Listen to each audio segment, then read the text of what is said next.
이재용 삼성전자 부회장은 오는 3월 9일 대통령 선거에서 누구를 찍을까 대선이 50일도 남지 않은 상황에서 경제계의 최대 관심은 다음 대통령이 누가 되느냐는 것이다. 대기업이든 중소기업이든 경영자이든 직장인든 두세 명만 모이면 누가 다음 대통령이 될지 각자의 관측을 내놓고 있다.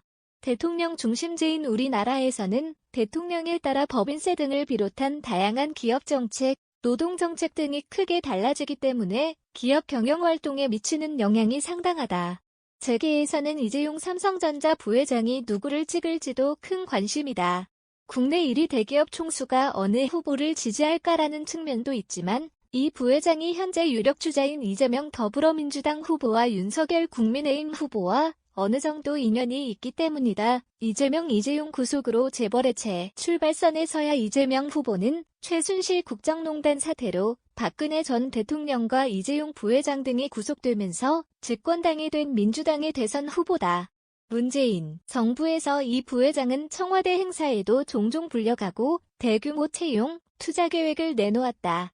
정부가 코로나 백신 부족으로 큰 비난에 직면하자 이 부회장과 삼성그룹은 백신 확보전에 뛰어 물밑에서 정부를 크게 도운 것으로 알려졌다. 그러나 지난해 파기환송심에서 재수감됐고 가석방으로 풀려나긴 했지만 여전히 다양한 제약이 있는 상황이다.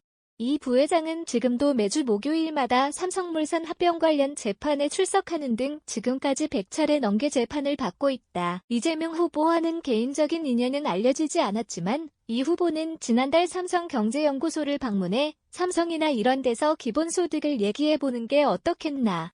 사실 제가 이재용 부회장에게도 그 이야기를 했다고 말했다. 이 후보가 이 부회장을 거론한 것은 이때가 처음이 아니다.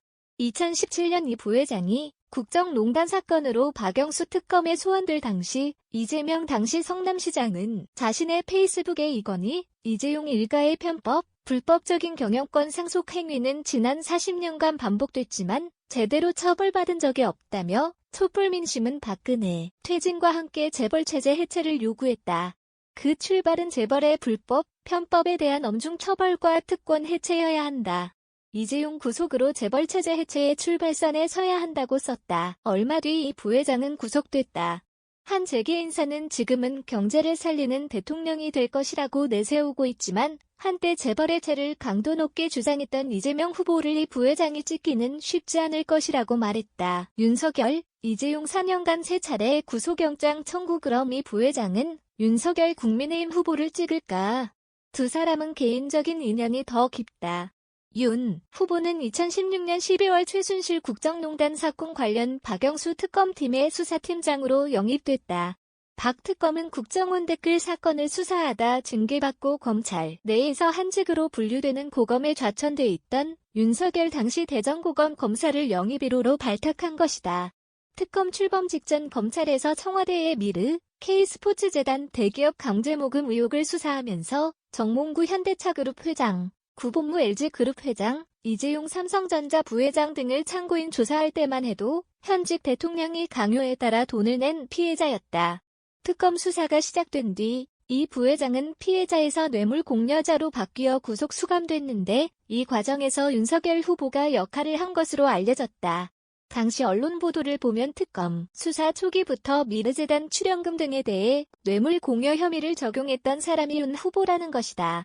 두 사람의 인연은 여기서 끝이 아니다. 이 부회장은 4년간 3차례 구속영장 청구가 이뤄지는데 2차는 박영수 특검에서 이뤄졌음.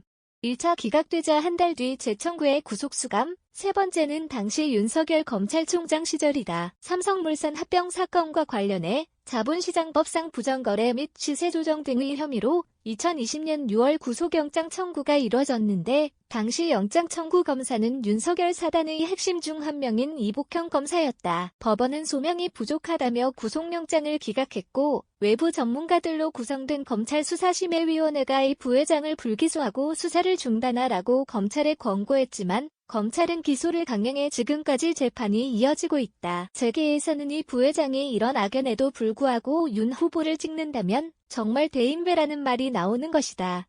유력 대선 후보들과 이렇게 인연이 얽혀있는 재계 인물은 드물기 때문에 다들 그럴싸한 근거를 대며 이재명을 찍을 것 윤석열을 찍을 것이라고 점쳐보는 것이다. 물론 비밀 투표이기 때문에 이 부회장이 누구를 찍을지는 본인을 빼고는 아무도 알 수 없다. 그렇다면 이재용의 선택은? 이런 재계의 우스갯소리를 들은 법조인들은 우리는 그 답을 안다며 이 부회장은 둘 다 안 찍을 것이라고 말했다. 과거의 인연으로 안 찍는 것이 아니라 보다 정확히 이야기하면 못 찍는다는 것이다. 현행 선거법 18조는 선거일 현재 1년 이상의 징역이나 금고를 선고받고 복역 중이거나 가석방된 사람은 선거에서 투표하지 못하도록 하고 있다. 현재 가석방 중인 이 부회장은 선거권이 없는 것이다. 이 조항은 재수자나 가석방된 자의 선거권과 행복 추구권을 지나치게 침해한다는 지적이 계속 제기돼 헌법 소원이 제기됐지만 헌법재판소는 2017년 일반 국민이 시민으로서의 책임성을 함양하고 법치주의에 대한 존중의식을 제고하는 데 기여할 수 있다. 입법 목적의 정당성과 수단의 적합성을 갖추고 있다며 합헌 결정을 내렸다. 또 선고받은 형이 종료될 때까지만 선거권이 제한되므로 형사 책임의 경중과 선거권 제한 기간이 비례하게 된다며 이에 따라 침해의 최소성 원칙에도 위반되지 않는다고 했다. 이후 인권단체에서는 수용자의 선거권 보장은 세계적인 추세다. 캐나다, 남아프리카 공화국, 이스라엘 등은 모든 수용자에게 선거권을 부여하고 있다. 사회 구성원의 권리 중 가장 중요한 권리인 선거권을 행사하지 못하도록 하는 것은 수용자 등을 사회 구성원으로서의 시민으로 인정하지 않겠다는 낡은 생각이라며 유엔 자유권위원회에 진정을 제기하기도 했다. 시 조선일보 조선.com 무단 전제 및 재배포 금지 해당 언론사로 연결됩니다.